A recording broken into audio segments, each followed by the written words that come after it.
Hi guys, welcome to back Farmers Office channel. അപ്പൊ ഡാമിന്റെ മുകളിൽ കയറിയിട്ട് എനിക്ക് മതിയായി. അപ്പൊ പാലത്തിന്റെ മുകളിൽ കയറി പോവാണ്.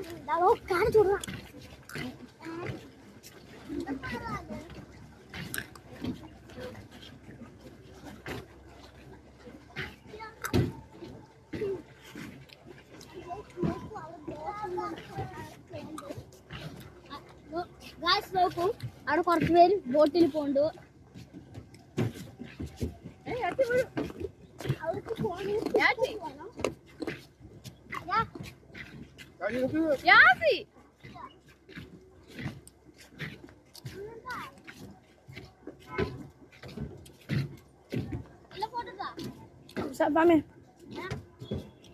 അടുത്ത വീഡിയോ പാർക്കിൽ കാണാം. ഞങ്ങൾ ബ്രിഡ്ജ് കടന്നു. അടുത്ത വീഡിയോ പാർക്ക് കാണാം. വീണ്ടും കാണാം. ടാറ്റാ.